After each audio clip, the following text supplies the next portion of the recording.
Hello दोस्तों, क्या हाल है। तारीख आज 20 दिसंबर 2024, दिन शुक्रवार, हिंदी तिथि पंचमी। और आइए बात करते हैं आज के मुख्य समाचार में देश भर की तमाम बड़ी खबरों पर नजर डालते हैं। देखिए दोस्तों, एक तो आज के दिन को अंतर्राष्ट्रीय मानव एकता दिवस के रूप में मनाया जाता है। और चलिए आगे बढ़ते हैं अपन खबरों में। पहली खबर है, पीएम मोदी ने ब्रिटेन के किंग चार्ल्स से फोन पर बातचीत की। दोनों देशों के नेताओं ने संबंधों को मजबूत करने की दोहराई प्रतिबद्धता। इस दौरान पीएम ने किंग को क्रिसमस और नए साल की शुभकामनाएं भी दी और भारत ब्रिटेन के संबंधों को मजबूत करने पर भी बातचीत हुई। वैसे भारतीय कारोबारियों से भी मिले ब्रिटेन के प्रधानमंत्री कीर स्टारमर, उन्होंने भारत को अहम साझेदार बताया है। चलिए अगली बड़ी खबर देखिए दोस्तों। भारतीय रिजर्व बैंक आरबीआई ने एक रिपोर्ट में राज्यों की ओर से सब्सिडी खर्च बढ़ाए जाने पर भी चिंता जताई। आरबीआई ने चेतावनी जारी करते हुए देश की सभी राज्य सरकारों को कहा कि मुफ्त बिजली और कर्ज माफी यानी लोन माफ करने जैसी सुविधाएं ना दे राज्य। अगर ऐसा किया तो देश की अर्थव्यवस्था गड़बड़ा सकती है और इस तरह की मुफ्त की रेवड़ी जैसी योजनाएं बढ़ाने से सामाजिक और आर्थिक बुनियादी ढांचे के लिए उनके महत्वपूर्ण संसाधन खत्म हो सकते हैं। ये भारतीय रिजर्व बैंक आरबीआई ने अपनी एक रिपोर्ट में देश के सभी राज्य सरकारों को चेतावनी दी है। आजकल तो आपको पता होगा, जब भी चुनाव होते हैं एक से बढ़कर एक घोषणाएं करते हैं सभी पार्टियों के नेता। अगर हमारी सरकार आई तो ये मुफ्त देंगे, वो मुफ्त देंगे, हर महीने इतने इतने हजार बांटेंगे, है ना। तो ऐसी ही घोषणाओं और सब्सिडी वाली योजनाओं को लेकर आरबीआई ने देश भर के राज्य सरकारों को ये चेतावनी दी है। वैसे हाल ही में भारतीय रिजर्व बैंक ने किसानों को जरूर एक अच्छा तोहफा दिया नया साल का। 1 जनवरी 2025 से बिना गारंटी के किसानों को 2 लाख रुपए तक का लोन मिल पाएगा। हालांकि पहले ये सीमा 1,60,000 रुपए थी, तो हाल में आरबीआई ने इस एग्रीकल्चरल लोन की लिमिट को बढ़ाकर 2 लाख रुपए कर दिया। तो कहीं न कहीं किसानों के लिए तो ये एक अच्छा फैसला ही है आरबीआई रिजर्व बैंक द्वारा। चलिए अगला अपडेट देखिए। भारतीय मेडिकल डिवाइस सेक्टर साल 2030 तक बढ़कर $30 अरब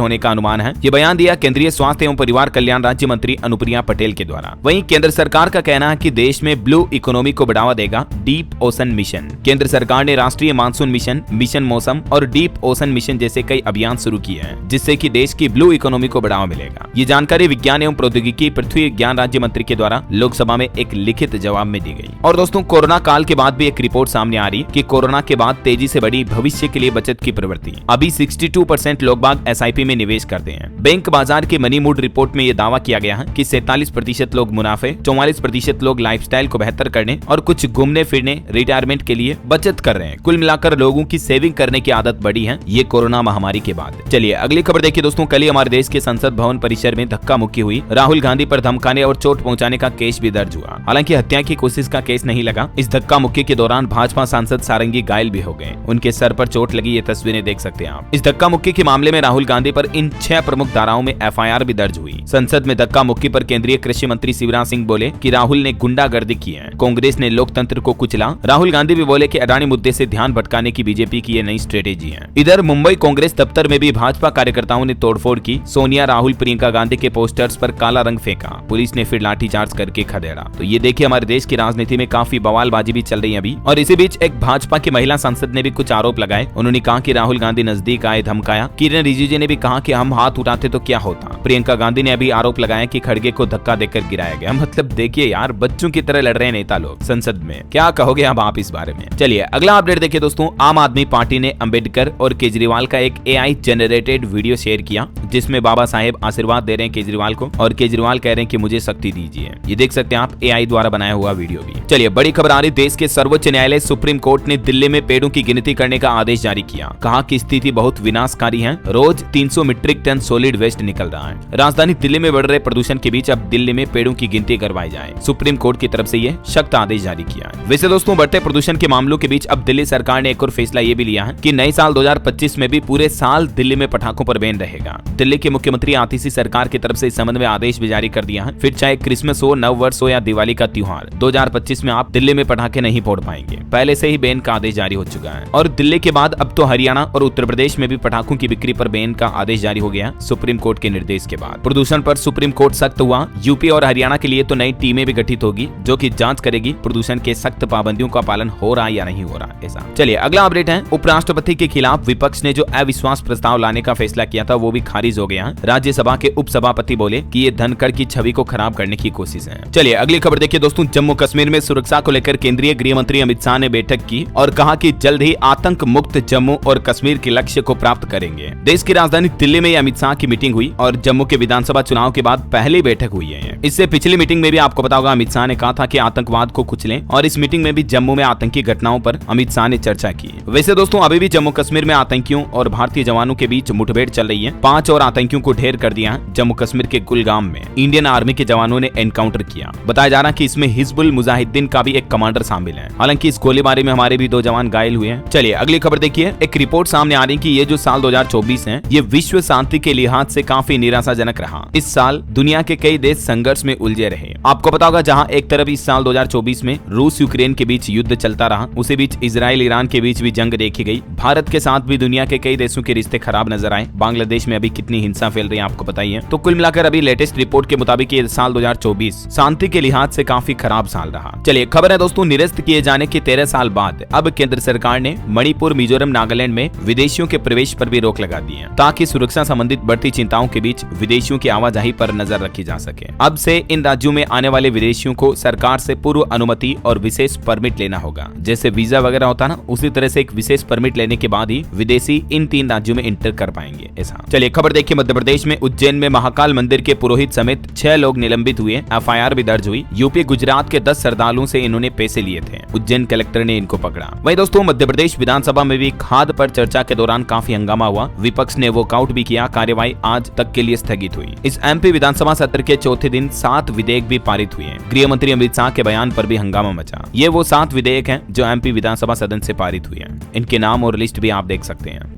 दोस्तों इन्वेस्टिंग की बात जब भी होती है तो एक राइट ब्रोकरेज प्लेटफॉर्म चुनना बहुत ही जरूरी होता है, जो कि आपको स्टॉक रिकमेंडेशंस के साथ एफिशिएंट बनाए। अब मार्केट में बहुत सारे ब्रोकर्स हैं, लेकिन हाई ब्रोकरेज फी की वजह से आपका काफी पैसा तो ब्रोकरेज देने में ही चला जाता है। ऐसे में एक जेन्युइन ब्रोकर ढूंढना विद राइट फीचर्स बहुत ही मुश्किल हो सकता है, लेकिन लेमन प्लेटफॉर्म आपका ये काम इजी बना रहा है। ये एक ऑल इन वन ट्रेडिंग और इन्वेस्टमेंट ऐप है, जो कि बिगनर्स और एक्सपीरियंस ट्रेडर्स दोनों के ही लिए बना है। आपके फाइनेंशियल ईयर 2025 को और एक्साइटिंग बनाने के लिए लेमन आपको एक स्पेशल ऑफर दे रहा है। 31 मार्च 2025 तक stocks, mutual funds and F&O पर 0 ब्रोकरेज फी लगेगी। मतलब कि एक ब्रोकरेज फ्री फाइनेंशियल ईयर का आप मजा ले सकते हैं बिना किसी हिडन चार्ज के। और इस ऐप का इंटरफेस भी काफी सिंपल और यूजर फ्रेंडली है, जो कि ट्रेडिंग और इन्वेस्टमेंट को इजी और एक्सेसिबल बनाता है। इनके टॉप एनालिस्ट रेटिंग सेक्शन से आपको बाय और सेल के रिकमेंडेशंस भी मिल जाते हैं। और दोस्तों इतना ही नहीं, बल्कि इनके ऐप में आपको इन्वेस्ट इन सेक्टर ऑप्शन से डिफरेंट सेक्टर्स के स्टॉक्स भी देखने का मौका मिलता है। ये फीचर आपको टेक्नोलॉजी, हेल्थ केयर, फिनांस और एनर्जी सेक्टर्स में इन्वेस्टमेंट करने की फ्लेक्सिबिलिटी देता है। तो आज ही स्टार्ट कीजिए इन्वेस्टिंग विद लेमन ऐप। इसका लिंक मैंने डिस्क्रिप्शन और पिन कमेंट में दे दिया है, जरूर चेक करें। चलिए खबर है, हरिद्वार में रोकी गई यति नरसिंहानंद की धर्म संसद। बोले कि सुप्रीम कोर्ट के जजों से पूछूंगा, हम ऐसे ही मरते रहेंगे, कोर्ट मुझे जेल भेजेगा। प्रशासन की तरफ से इनको अनुमति नहीं दी गई। और वहीं दोस्तों सीडीएस बिपिन रावत के विमान क्रैश पर भी एक रिपोर्ट सामने आ रही है कि इनका चॉपर जो क्रैश हुआ था वो ह्यूमन एरर की वजह से हुआ था, मतलब इंसानी गलतियों की वजह से। लोकसभा में इस संबंध में एक रिपोर्ट पेश की गई। आपको पता होगा दिसंबर 2021 में इसी दुर्घटना में उनका निधन हो गया था। 30 दिसंबर 2019 को जनरल बिपिन रावत को देश का पहला सीडीएस यानी चीफ ऑफ डिफेंस स्टाफ नियुक्त किया गया था। और अब देखिए इनके हादसे के बाद ये नया खुलासा सामने आ रहा। वहीं खबर है, देश के परिवहन मंत्री नितिन गडकरी ने भी एक बयान दिया। वो बोले कि महिलाएं अगर हमारे देश में बढ़ी तो पुरुषों को 2 पत्नियां रखनी पड़ेगी। लिव इन रिलेशनशिप भी गलत है और समलैंगिक विवाह भी सामाजिक ढांचे को ध्वस्त कर देगा। परिवहन मंत्री नितिन गडकरी ने एक YouTube पॉडकास्ट के दौरान अपने विचार साझा किए और वो बोले कि समाज में लिंगानुपात यानी सेक्स रेशियो का संतुलन बहुत जरूरी है। अगर प्रति 1000 पुरुषों पर 1500 महिलाएं हुई तो पुरुषों को 2 पत्नियां रखने की इजाजत देनी पड़ सकती है। और इनकी नजर में लिव इन रिलेशनशिप का कॉन्सेप्ट भी गलत है, समलैंगिक विवाह भी गलत है। कहीं न कहीं इनके विचार काफी सही है सामाजिक और नैतिकता के हिसाब से। आपकी क्या राय है दोस्तों इस बारे में, कमेंट करके बताइए जरूर। और खेल जगत से खबर आ रही कि चैंपियंस ट्रॉफी 2025 के लिए आखिरकार गतिरोध समाप्त हुआ। भारत और पाकिस्तान के बीच एक सहमति बनी है और इस सहमति के मुताबिक भारत पाकिस्तान की टीमें दोनों ही एक दूसरे के देश में नहीं खेलेगी। आईसीसी की मीटिंग में यह फैसला लिया गया। चैंपियंस ट्रॉफी में भारत के सभी मैच न्यूट्रल वेन्यू पर होंगे,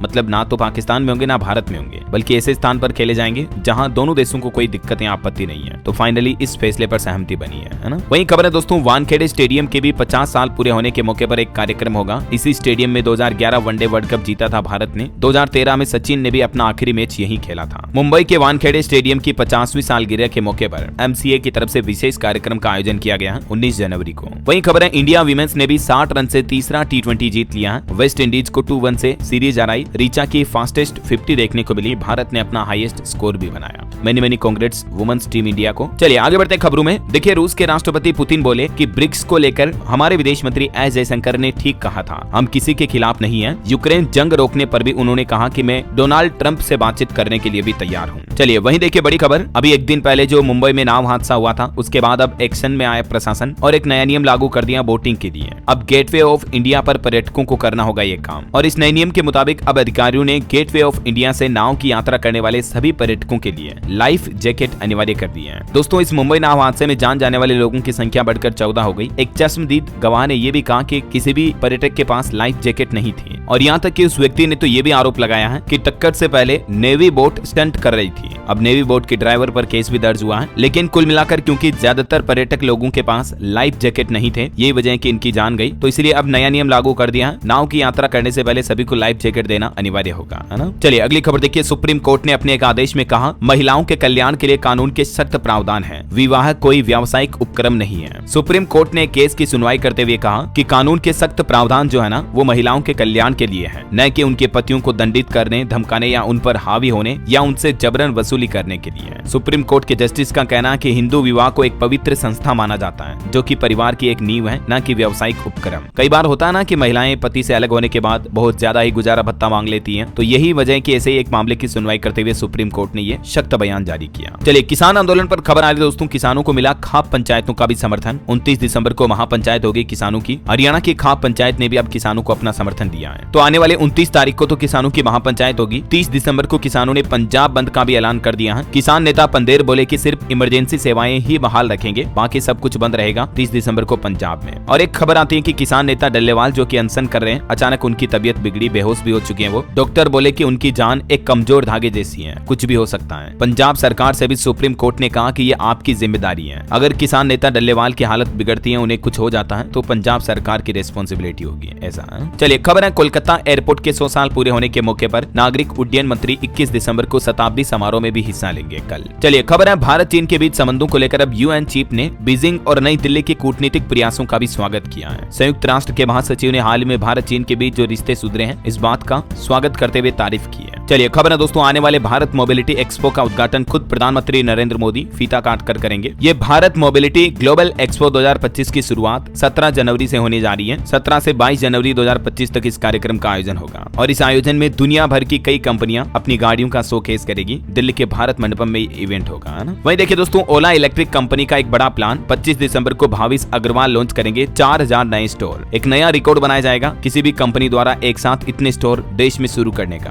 तो ओला कंपनी के द्वारा ये सेविंग वाला स्कूटर नाम से एक नया अभियान भी शुरू किया गया है। वहीं देखिए बड़ी खबर, वक्फ बिल के समर्थन के लिए 350 सांसदों से मिला विश्व हिंदू परिषद, पार्टी लाइन से मिलकर भी मुलाकात की। और दोस्तों यूपीआई पर भी एक रिपोर्ट सामने आ रही है। इस साल 2024 में भी यूपीआई का एक बार फिर से दुनिया भर में डंका बजा। न सिर्फ भारत बल्कि भारत समेत दुनिया के कई देशों ने भी यूपीआई को अपना लिया है। अभी दोस्तों दुनिया के 7 ऐसे देश हैं जहां यूपीआई के जरिए पेमेंट हो सकता है, जिसमें भूटान, मॉरिशस, नेपाल, सिंगापुर, श्रीलंका और फ्रांस शामिल हैं। मतलब इन देशों में भी अब आप भीम, फोन पे, पेटीएम वगैरह के जरिए यूपीआई पेमेंट कर सकते हैं, है ना। बहरहाल अभी तो कुछ और महत्वपूर्ण और काम की खबरें देखेंगे अपन, लेकिन फिलहाल वक्त तो चला है आज के ताजा मौसम समाचार जानने का। और हाँ, आपको याद दिला दूं, अगर आप डीएलएस न्यूज चैनल पर पहली बार आए हैं दोस्तों और अभी तक भी जुड़े नहीं हो आप अपने डीएलएस भाई से, तो जुड़ जाइए मेरे साथ। इस चैनल को सब्सक्राइब करके बेल आइकन जरूर दबा दीजिएगा, और आपका दिल करे मन करे तो इस वीडियो पर एक छोटा सा प्यार भरा लाइक और शेयर भी कर दीजिएगा। इससे होगा ये कि आपको रोजाना की ताजा खबरें, महत्वपूर्ण मुख्य समाचार, सरकार के नए नियम, नई योजनाओं की जानकारी सबसे पहले आपके मोबाइल पर मिलती रहेगी। ओके, और चलिए बिना टाइम वेस्ट किए सीधा आगे बढ़ते हैं मौसम अपडेट में। तो देखिए मौसम विभाग का कहना है कि जम्मू कश्मीर और पाकिस्तान की तरफ से चल रही ठंडी हवाओं के कारण उत्तर भारत के कई राज्यों के तापमान में गिरावट दर्ज हुई है। हरियाणा के हिसार में तो तापमान 0.6 डिग्री तक पहुंच चुका है। मध्य प्रदेश, राजस्थान के भी 9 शहरों में पारा 4 डिग्री से नीचे आया। हिमाचल प्रदेश में आज भी बर्फबारी के आसार हैं। चलिए कुछ अलग अलग राज्यों के मानसून अपडेट देखते हैं। राजस्थान के 7 जिलों में आज भी शीतलहर की चेतावनी, 16 शहरों में कड़ाके की ठंड पड़ेगी। अगले 3 दिन में ठंड और बढ़ेगी राजस्थान में। वहीं मध्य प्रदेश में भी 23 दिसंबर से तेज सर्दी का दूसरा दौर शुरू होगा। 5 दिन तक ग्वालियर, चंबल वगैरह में कोहरा भी देखा जाएगा। हरियाणा के भी 8 शहरों में टेम्परेचर 5 डिग्री से नीचे पहुंच चुका है। हिसार, रोहतक, भिवानी वगैरह ये सबसे ठंडे इलाके चल रहे हैं। और राजस्थान में तो मानसून की बम्पर बारिश की वजह से 31 जिलों में इस बार भूजल के स्तर में भी बढ़ोतरी हुई है। हालांकि नागौर, पाली वगैरह में गिरावट दर्ज हुई, लेकिन राजस्थान के 33 में से 31 जिलों में पानी का स्तर बढ़ा है। इस साल मतलब बारिश के सीजन में अच्छी मानसूनी बारिश हुई है इस वजह से, है ना। और भी दोस्तों अगले 24 घंटों के दौरान मौसम की कुछ संभावित गतिविधियां क्या रह सकती हैं, जिसकी जानकारी आप देख सकते हैं स्क्रीन पर। कुछ अलग अलग राज्यों में हिस्सों में हल्की मध्यम बारिश की भी संभावना है। और चलिए दोस्तों, मौसम के बाद अब अपन आज के सराफा बाजार यानी सोना चांदी के भाव पर भी नजर डाल लेते हैं। तो देखिए, एक तो ब्याज दरों पर फेडरल रिजर्व के फैसले के बाद भारत के सराफा बाजार में नरमी देखी गई। सोना चांदी के दाम गिरे हैं। सोना 645 रुपए टूटकर अभी 76,013 रुपए प्रति 10 ग्राम पर पहुंच चुका है। जो अमेरिका ने ब्याज दरों में कटौती की ना, तो इसका असर ग्लोबल मार्केट पर देखा गया। चांदी तो लगभग 2025 रुपए तक सस्ती हुई और अभी चांदी 87,035 रुपए प्रति किलो तक पहुंच चुकी है। क्योंकि दोस्तों यूएस फेड ने ये लगातार तीसरी बार ब्याज दरें घटाई है। जैसे हमारे आरबीआई की रेपो रेट वगैरह होती है ना, उसी तरह से ये अमेरिकी सेंट्रल बैंक फेडरल रिजर्व ने अपनी ब्याज दरों में 0.25% तक की कटौती की है, 1/4 तक की। अभी फेडरल रिजर्व का रेट 4.25% से 4.5% के बीच रहेगा। इससे पहले सितंबर में 0.5% और नवंबर में भी 1.25% तक रेटों में कटौती की थी। और अभी इस महीने दिसंबर में फिर से अमेरिका ने ब्याज दरें घटाई, तो इसका असर ग्लोबल मार्केट पर देखने को मिला है ना। चलिए, मार्केट वगैरह की बातें हो रही, तो कुछ अपडेट्स हमारे भारत के स्टॉक मार्केट के भी देख लेते हैं। देखिए, सेंसेक्स 964 अंक गिरकर 79,218 पर बंद हुआ। निफ्टी भी 247 अंक नीचे 23,951 पर पहुंच चुका है। आईटी और बैंकिंग सेक्टर के शेयर सबसे ज्यादा फिसले हैं। वहीं खबर है कि लक्ष्मी इंडिया फाइनेंस ने सेबी के पास अपना डीआरएचपी फाइल किया। आईपीओ के लिए 1 करोड़ फ्रेश शेयर जारी करेगी कंपनी। और वैसे निवेशकों के लिए भी खबर है, आज 3 और कंपनियों के आईपीओ ओपन होने जा रहे हैं। वेंटिव हॉस्पिटैलिटी, सेनोरेस फार्मास्यूटिकल्स और केरारो इंडिया में निवेश करने का मौका होगा। वहीं खबर है दोस्तों, एशियन पेंट्स के शेयरों में भारी गिरावट देखी गई। 52 सप्ताह के सबसे लो लेवल पर पहुंच चुका है एशियन पेंट्स का स्टॉक। और दोस्तों, भारत के रुपये में भी रिकॉर्ड तोड़ गिरावट देखी गई। ऑल टाइम लो पर पहुंच चुका है। डॉलर के मुकाबले 14 पैसे और टूटकर अभी 85.08 पर बंद हुआ रुपया। और इससे विदेशी वस्तुएं महंगी होगी भारत में। वहीं खबर है दोस्तों, बांग्लादेश ने अडानी पर बिजली समझौते के उल्लंघन का भी आरोप लगाया। रॉयटर्स ने यह दावा किया कि भारत से मिलने वाला टैक्स बेनिफिट भी रोका गया है। ओके, और चलिए मार्केट के बाद अब अपन आगे बढ़ते हैं दोस्तों खबरों में। तो देखिए, खबर है दिल्ली के सरकारी स्कूल अब निजी स्कूलों के बराबर होंगे। आम आदमी पार्टी सरकार शिक्षा को प्राथमिकता देती है। दिल्ली की सीएम आतिशी की तरफ से शिक्षा को बढ़ाने के लिए घोषणा की गई। वहीं खबर है पेशेवरों के लिए आईआईटी दिल्ली ने शुरू किया 6 महीने का एआई सर्टिफिकेट कोर्स भी। अगर आप जेनरेटिव एआई आर्टिफिशियल इंटेलिजेंस में डिग्री लेना चाहते हैं तो ये कोर्स प्रोग्राम कर सकते हैं। आईआईटी दिल्ली की तरफ से 6 महीने का मिनी प्रोग्राम लॉन्च किया है। ठीक है, 11 फरवरी तक इसमें आवेदन खुले हैं, तब तक आप ऑनलाइन अप्लाई कर सकते हैं। वहीं खबर है बिहार में भी औद्योगिक क्रांति लाने की तैयारी। 10,000 एकड़ जमीन अधिग्रहण करेगी सरकार। बिहार के उप मुख्यमंत्री सम्राट चौधरी की तरफ से राज्य के औद्योगिक विकास के लिए बड़ी घोषणा की गई। और दोस्तों, खबर है कि 3,000 बांग्लादेशी भारतीय बनकर पहुंचे यूरोप। फर्जी पासपोर्ट के मामले में भी ये चौंकाने वाला खुलासा सामने आ रहा। पश्चिम बंगाल की राजधानी कोलकाता में पिछले 5 सालों में 3,000 बांग्लादेशियों के फर्जी पासपोर्ट बनाने का ये खुलासा सामने आया। देखिए जरा। वहीं खबर है बिहार के पटना में पुलिसकर्मी अब ऑन ड्यूटी नहीं चला सकेंगे स्मार्टफोन। बिहार की राजधानी में बढ़ते हुए क्राइम को देखते हुए अब सिपाहियों पुलिस कर्मियों के लिए ये नया आदेश जारी हो चुका है। मध्य प्रदेश हाईकोर्ट का भी एक बड़ा आदेश देखिए। दोनों को शादी करने का अधिकार है। एक लव जिहाद के मामले में सुनवाई करते हुए एमपी हाईकोर्ट ने आदेश दिया। दरअसल मध्य प्रदेश के इंदौर की रहने वाली लड़की अंकिता राठौड़ नाम है और जबलपुर के सिहोरा का रहने वाला मुस्लिम लड़का हसनैन अंसारी है। तो इनके परिवार वाले शादी का विरोध करे, लेकिन हाईकोर्ट ने यह बयान दिया, कहा कि दोनों बालिग हैं, शादी करने का पूरा अधिकार है ऐसा। और मध्य प्रदेश में दवाओं को लेकर भी एक चौंकाने वाली रिपोर्ट सामने आ रही है। 45,000 करोड़ रुपए खर्च हुए हैं स्वास्थ्य योजनाओं पर, उसके बावजूद लोगों को जरूरी दवाइयां तक नहीं मिल पा रही हैं। आईसीयू में भी 3,025 मरीजों ने दम तोड़ा। केक की तरफ से मध्य प्रदेश में 5 साल का ये डेटा जारी किया गया। चलिए खबर है दोस्तों, भारत में जल्द ही सस्ते होंगे अमेरिका के प्रोडक्ट, क्योंकि डोनाल्ड ट्रंप की सरकार आने के बाद एक अच्छी खुशखबरी मिल सकती है। वैसे तो हाल ही में डोनाल्ड ट्रंप ने अमेरिका के राष्ट्रपति का पद संभालने से पहले ही जो बयान दिए थे, उसके बाद से दुनिया भर में हलचल मच गई है। उन्होंने भारत समेत तमाम देशों में प्रोडक्ट पर आयात शुल्क यानी इंपोर्ट ड्यूटी लगाने की बात कही थी। तो इसके बाद भारत ने कुछ अमेरिकी उत्पादों पर आयात शुल्क घटाने की कवायद शुरू कर दी है। तो जाहिर सी बात है, इसके बदले अमेरिका भी भारत में आने वाले कुछ प्रोडक्ट पर रियायत देगा, तो इससे कुछ अमेरिकी उत्पाद जो है वो सस्ते होंगे, है ना। चलिए खबर आ रही कि अनियमित कर्ज देने पर रोक लगाने के लिए सरकार लाई नए कानून का प्रस्ताव। उल्लंघन करने पर 10 साल तक की जेल की सजा होगी। जो बैंक मतलब कई बार होता है ना, ऐसी घटनाएं होती हैं कि गैर कानूनी तरीके से कुछ लोगों को, कंपनियों को लोन बांट देते हैं, है ना। तो इस तरह की घटनाओं की जिम्मेदार सभी व्यक्तियों और संस्थाओं को अब सख्त सजा का सामना करना पड़ेगा। केंद्र सरकार इररेगुलेटेड लोन वितरण को लेकर ये नए नियम लागू करने जा रही है। वहीं सेबी की तरफ से कुछ अपडेट आ रहे। देखिए, सेबी ने एसएमई आईपीओ के लिए भी नियम सख्त कर दिए हैं। कर्ज चुकाने के लिए फंड का इस्तेमाल नहीं कर पाएंगी कंपनियां।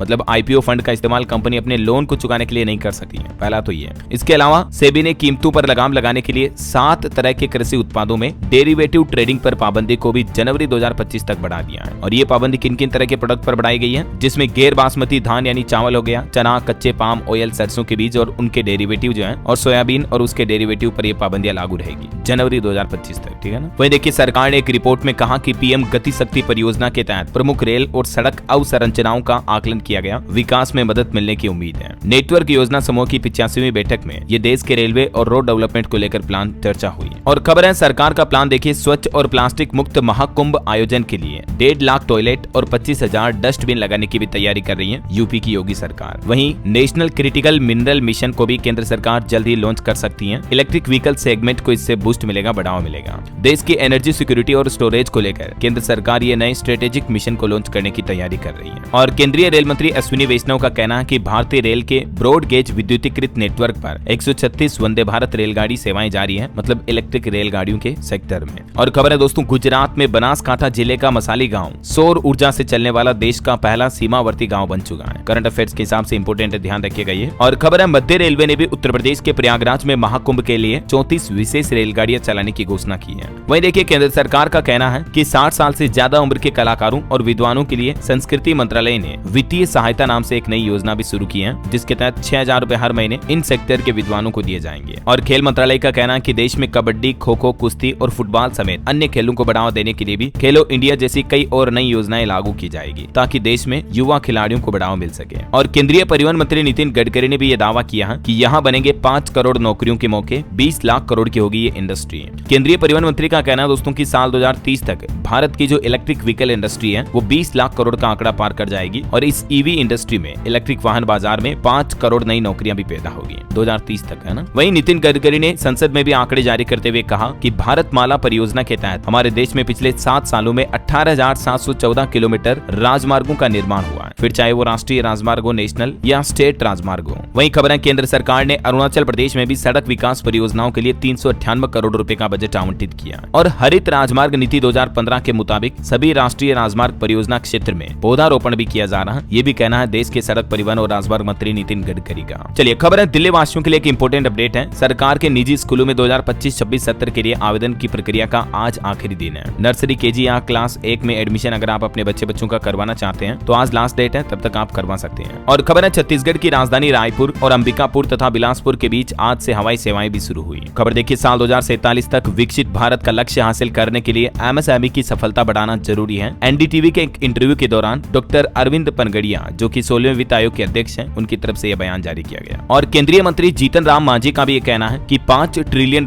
की इकोनॉमी का लक्ष्य हासिल करने में भी एमएसएमई का बड़ा योगदान होगा। इससे युवाओं को भी रोजगार मिल रहा है। वहीं खबर है दोस्तों, अडानी ग्रुप ने रिन्यूएबल एनर्जी को बढ़ावा देने के लिए लॉन्च किया एक नया कैंपेन। गौतम अडानी बोले कि जो हम कहते हैं करके दिखाते हैं। अडानी ग्रुप की रिन्यूएबल इकाई अडानी ग्रीन का लक्ष्य है साल 2030 तक 50 गीगावाट की रिन्यूएबल एनर्जी क्षमता विकसित करना है। चलिए खबर है भारतीय सेना ने भविष्य के युद्ध के लिए एआई इंक्यूबेशन सेंटर का भी अनावरण किया। बंगलुरु में यह अनावरण किया गया है। वहीं देखिए आंध्र प्रदेश हाईकोर्ट का एक बड़ा फैसला, कहा कि समलैंगिक जोड़ों को भी साथ रहने का अधिकार है, माता पिता इस तरह के मामलों में हस्तक्षेप ना करें। मतलब हाईकोर्ट का कहना है कि अगर दोनों लड़कियां या दोनों लड़के भी अगर शादी करके साथ में रहना चाहते हैं तो भी हमारे देश में कानून के मुताबिक उनका कोई दोष नहीं है, वो साथ में रह सकते हैं, ऐसा कानून उन्हें इजाजत देता है। और हेल्थ मिनिस्ट्री की तरफ से भी एक रिपोर्ट जारी की गई कि टीबी की लड़ाई में शामिल होंगे सांसद। बजट सत्र से पहले निक्षय शिविर भी लगाए जाएंगे। केंद्रीय स्वास्थ्य मंत्रालय की तरफ से ये प्लान बनाया गया है। इस अभियान के तहत देश के 33 राज्यों में 347 जिलों में 1.5 लाख से ज्यादा ग्राम पंचायतों तक स्वास्थ्य टीमें पहुंचेगी और टीबी मरीजों की पहचान करने के साथ ही लोगों को इस संक्रामक बीमारी के प्रति जागरूक भी किया जाएगा। और खबर है बिहार, हरियाणा समेत देश के 4 राज्यों में एनआईए ने बड़ा एक्शन लिया। 15 आरोपियों के घरों पर छापेमारी भी की। वहीं देखिए बांग्लादेश में अल्पसंख्यकों को निशाना बनाए जाने पर भारत चिंतित है। भारत के विदेश मंत्रालय के राज्य मंत्री कीर्तिवर्धन सिंह का कहना है कि हम बारीकी से इस मामले पर मुद्दे पर नजर रख रहे हैं। खबर है दोस्तों, नए साल के लिए उत्तराखंड की मसूरी तैयार है। अब नहीं लगेगा यहाँ जाम। 28 सैटेलाइट पार्किंग भी बनाई जा रही पर्यटकों के लिए। वहीं देखिए राशन कार्ड धारकों के लिए खुशखबरी है, फिर से बढ़ाई गई ई-केवाईसी की समय सीमा। जिन राशन कार्ड धारकों ने अभी तक भी ई-केवाईसी नहीं करवाई है तो अब नए साल 2025 तक उनके पास मौका होगा, तब तक वो अपनी ई-केवाईसी करवा सकते हैं। वहीं खबर है दोस्तों, उत्तराखंड के सरकारी दफ्तरों में खरीदे जाएंगे अब लोकल प्रोडक्ट। मुख्य सचिव ने जारी किया आदेश। राज्य के लोकल उत्पादों को बढ़ावा देने के लिए नया प्रयास किया जा रहा है। और एक खुशखबरी देखिए, हरियाणा राज्य के महिलाओं और अनुसूचित जातियों को मिलेंगे 60 लाख रुपए तक के ठेके। हरियाणा सरकार ने शहरों और कस्बों में 60 लाख रुपए तक के साफ सफाई के कार्य, कूड़ा कचरा उठाने के ठेके अब महिलाओं और अनुसूचित जाति जनजाति आधारित श्रमिकों और सोसाइटियों को देने का, आरक्षित करने का यह फैसला लिया है। 31 मार्च 2026 तक ये आरक्षण लागू रहेगा, है ना। और वहीं हरियाणा से एक और खबर है कि जेलों में बंद कैदियों को भी अब मिलेंगे रुपये, मतलब हर महीने तनख्वाह के जैसे रुपये दिए जाएंगे। हरियाणा की नायब सिंह सैनी सरकार ने एक नई पॉलिसी पर भी मुहर लगा दी है। हरियाणा, पंजाब और चंडीगढ़ में जेलों में जो भी उत्पाद बनाए जाएंगे उनकी बिक्री से जो भी मुनाफा होगा उसका 40% हिस्सा कैदियों में वितरित किया जाएगा। तो ये वाकई में हरियाणा सरकार का अच्छा फैसला है। चलिए खबर देखिए, अब गर्भवती महिलाओं को नहीं लगानी होगी CHC या PHC की दौड़, हेल्थ वेलनेस सेंटर में होगी सभी तरह की जांचें। उत्तर प्रदेश सरकार की तरफ से नई पहल शुरू की गई है। वहीं खबर है महाराष्ट्र में तटीय क्षेत्र के स्वस्थ विकास परियोजनाओं के लिए भी ADB यानी एशियाई डेवलपमेंट बैंक से 4.2 करोड़ रुपए तक का कर्ज मिला है, लोन मिला है। और खबर है दोस्तों, राजस्थान में चिकित्सा विभाग ने वीडियो कॉल के जरिए प्रदेश भर में स्वास्थ्य सेवाओं का औचक निरीक्षण किया। आम जन ने इस मुद्दे पर फीडबैक भी दिया। मुख्यमंत्री भजनलाल शर्मा की पहल में चिकित्सा मंत्री गजेंद्र सिंह खींवसर के निर्देशन में ये प्रदेश भर में कार्यक्रम का आयोजन हुआ। चलिए खबर है, देश में शहरों को अब मेट्रो से जोड़ना और आसान होगा। इस नई मशीन से रेल निर्माण में एक नई क्रांति आने वाली है। दरअसल चेन्नई स्थित जर्मन कंपनी हेरन कनेक्ट ने बोमा कोनेक्सपो में उन्नत TBM मॉडल का प्रदर्शन किया और ये पूरी तरह से संचालित एक इलेक्ट्रॉनिक मशीन है जो कि सुरंग निर्माण में लागत को तो कम करता ही है। तो इससे देश में मेट्रो डेवलपमेंट, मेट्रो विकास में भारी बूस्टअप मिलेगा, है ना। चलिए बड़ी खबर देखिए, मध्य प्रदेश में अब मनमानी फीस नहीं वसूल सकेंगे प्राइवेट स्कूल। MP के मुख्यमंत्री डॉक्टर मोहन यादव सरकार की तरफ से एक नया कानून बना दिया है। विनियमन संशोधन विधेयक 2024 भी पारित हो चुका है, जिसके मुताबिक अब प्राइवेट स्कूल मनमानी तरीके से फीस नहीं बढ़ा पाएंगे, बल्कि नियम के तहत जिला स्तर और विभाग स्तर पर बनाई गई समितियों से अनुमति लेनी होगी। प्राइवेट स्कूलों में किसी भी क्लास की फीस वगैरह बढ़ाने के लिए 25,000 से ज्यादा फीस लेने वाले स्कूलों पर ये नए नियम लागू होंगे, है ना। वहीं खबर है, दिल्ली वालों के लिए CM आतिशी सरकार का एक नया फरमान, अब सालों भर रखना होगा ख्याल, नहीं तो एक्शन के लिए रहे तैयार। दरअसल दिल्ली में अभी एयर पोल्यूशन यानी AQI फिर से बढ़ने लगा, प्रदूषण के हालात बढ़ने लगे। तो इसी बीच अब दिल्ली सरकार की तरफ से एक नया आदेश जारी किया गया। देश की पूरी राजधानी में सालों भर तक पटाखों पर बैन रहेगा। मैंने आपको बताया था ना शुरुआत में ही,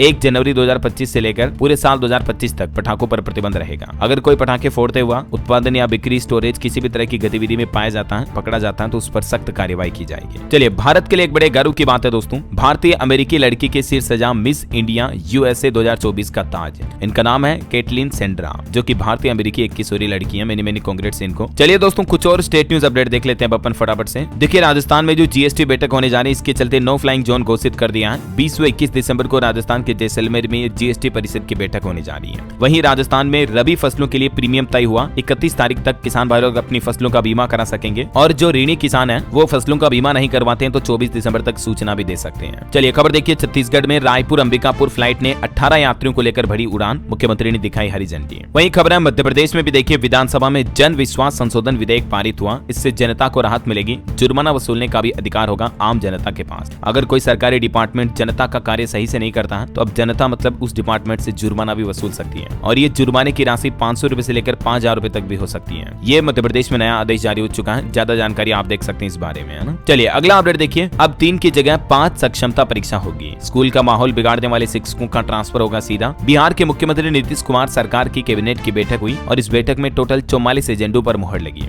सबसे पहले तो आप ये समझिए कि सक्षमता परीक्षा क्या होती है। ये एक तरह से नियोजित शिक्षकों को राज्य कर्मी बनाने के लिए होने वाली परीक्षा होती है। एक अलग से एग्जाम होता है जो बिहार सरकार द्वारा लिया जाता है, ठीक है ना। तो अब नीतीश सरकार ने नियोजित शिक्षकों को भी ये खुशखबरी दी है। सक्षमता परीक्षा के लिए मतलब 5 मौके होंगे, पहले 3 ही होते थे इसमें, है ना। और इसके अलावा भी दोस्तों बिहार के नीतीश सरकार ने राज्य के कर्मचारियों को भी बड़ा तोहफा दिया। महंगाई भत्ते में 7% तक की बढ़ोतरी कर दी है और ये बढ़ोतरी 1 जुलाई 2024 से लागू मानी जाएगी। इसके अलावा भी बिहार के नीतीश सरकार ने इस बैठक में कुल 43-44 नए प्रस्ताव स्वीकृत किए हैं। पेशा कर से प्राप्त 93 करोड़ रुपए नगर निकायों को मिलेंगे। गंगा नदी के बाढ़ का पानी अलग अलग जलाशयों में संचित होगा। षष्ठम केंद्रीय वेतनमान प्राप्त करे कर्मचारियों को 246% DA मिलेगा। पटना एयरपोर्ट में समानांतर टैक्सी स्टैंड भी बनाया जाएगा। 300 करोड़ से 2500 आंगनबाड़ी केंद्रों में नए भवन बनाए जाएंगे बिहार राज्य के अलग अलग जिलों में। इसके अलावा नगर निकायों में 93 करोड़ रुपए से ज्यादा वितरित किए जाएंगे। बाढ़ का पानी जलाशयों में हस्तांतरित किया जाएगा और बिजली की भी कई परियोजनाओं के लिए राशि स्वीकृत की है, जिसकी जानकारी भी आप देख सकते हैं। वहीं बिहार में विद्यालय भवनों के निर्माण के लिए भी धनराशि स्वीकृत हुई है। स्कूल बिल्डिंग्स बनाई जाएंगी अलग अलग। बिहार की राजधानी पटना में एयरपोर्ट में समानांतर टैक्सी स्टैंड बनाया जाएगा, ठीक है, ये तो मैंने आपको बता दिया। और इसके अलावा दोस्तों भू अभिलेखकों के डिजिटलाइजेशन के लिए भी अतिरिक्त राशि जारी की है।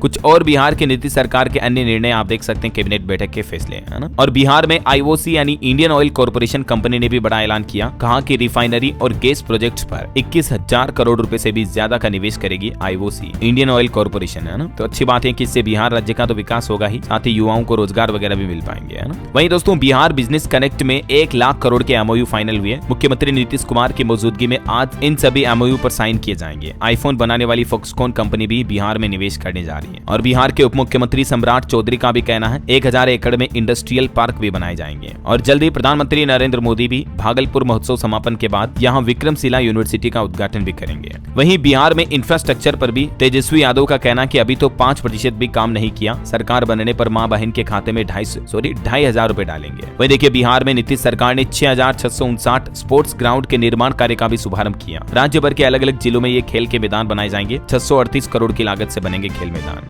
ग्रामीण स्तर के खिलाड़ियों को इससे बेहतर सुविधाएं भी मिलेगी, है ना। बिहार के कुछ और अपडेट देखिए फटाफट से। 24 दिसंबर को मुख्यमंत्री नीतीश कुमार केसरिया पहुंचेंगे, यहाँ भी कई योजनाओं का उद्घाटन करेंगे, बिहार के मोतिहारी में, है ना। इसके अलावा बिहार राज्य सरकार ने हमारा बिहार हमारी सड़क नाम से एक नया मोबाइल ऐप भी लॉन्च किया है। अगर आपके आसपास गांव शहर किसी भी तरह के एरिया में आपको खराब सड़कें नजर आती हैं, तो इस मोबाइल ऐप के माध्यम से सीधे आप खराब सड़कों की जानकारी अधिकारियों को भेज सकेंगे और इससे तय समय में आपकी सड़कों का समस्या का समाधान भी हो जाएगा, है ना। और केंद्रीय वित्त मंत्री निर्मला सीतारमण से भी मिले बिहार के जल संसाधन मंत्री। राज्य में बाढ़ नियंत्रण की भी 6,650 करोड़ की परियोजनाओं को केंद्र सरकार से मंजूरी मिल चुकी है। चलिए दोस्तों, झारखंड से खबर है। झारखंड की राजधानी रांची में लगभग 3 लाख घरों में स्मार्ट मीटर लग गए हैं। 1 लाख से ज्यादा उपभोक्ताओं के मोबाइल नंबर अभी भी लिंक नहीं है, इसलिए 4 महीने से उन्हें बिजली बिल नहीं मिल रहा है। वहीं खबर है दोस्तों, झारखंड में नया साल राजधानी के लिए राहत भरा होगा। 3 सेगमेंट चढ़ना बाकी है, मार्च में पूरा होगा। सिरम टोली एलिवेटेड कॉरिडोर भी। इससे आपका 30 मिनट का सफर मात्र 5 मिनट में तय हो पाएगा, है ना। चलिए खबर है, पंजाब राज्य में निकाय चुनाव को लेकर छुट्टी का ऐलान हुआ और इन चुनावों के दौरान शराब की बिक्री पर भी प्रतिबंध रहेगा। 3 यूनिवर्सिटी में परीक्षाएं भी संचालित होगी। 21 दिसंबर को बिहार के 5 नगर निगम में पंजाब के 5 नगर निगम में छुट्टी की घोषणा हुई है। वहीं खबर है दोस्तों, खन्ना के किसान परिवार को मिलेंगे 5 लाख, जिसने शंभू बॉर्डर पर खुद की जान ले ली थी।